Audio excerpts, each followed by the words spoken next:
Let's focus on training. Training is a process of finding weights which meet certain requirements. In order to understand the training, we need to first fix what I call the training set, and that's how I describe the training set. Training set, that will be a sequence of couples of this structure, where every X is the input of your network, it's a D tuple, and every T is the output you expect from your network function at this input. It's called target value. Okay, so this is a training set which we're going to use to find weights which meet certain requirements. What are those requirements? The requirements we would like to meet are as follows. We would like to introduce this function, which I call the error function, and that's the function which measures the square difference between the values of your network and the target value across the entire training set.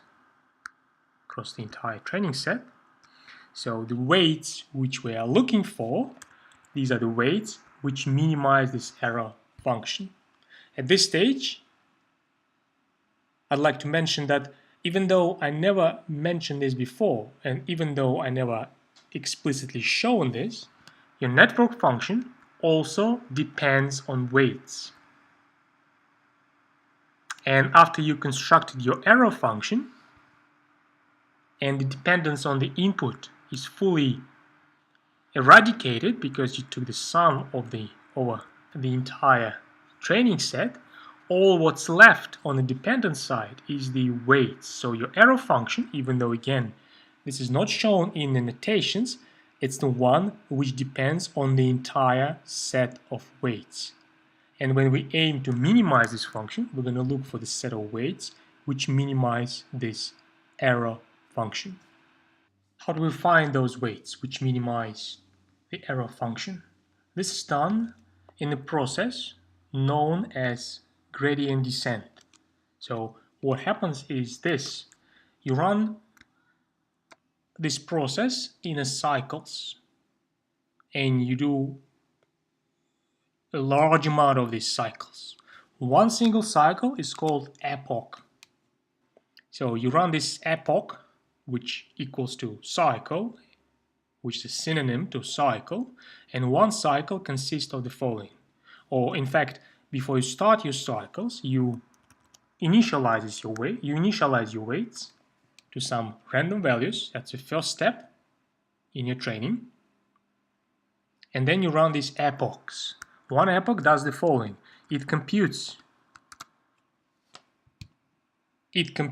the weight derivatives of your error function for the given set of weights, which are randomly set at the beginning. You compute all of these derivatives, and then you adjust all of the weights with this formula. After you've done so, epoch is complete. And then you compute these derivatives again for the new set of weights, and you adjust this again. And a second cycle or second epoch is complete. And you do it a few thousand times. And after that, you declare that the correct weights are found. The hardest process in one single epoch is how we find this derivative. This is again the chain rule and a combination of the forward and back propagation.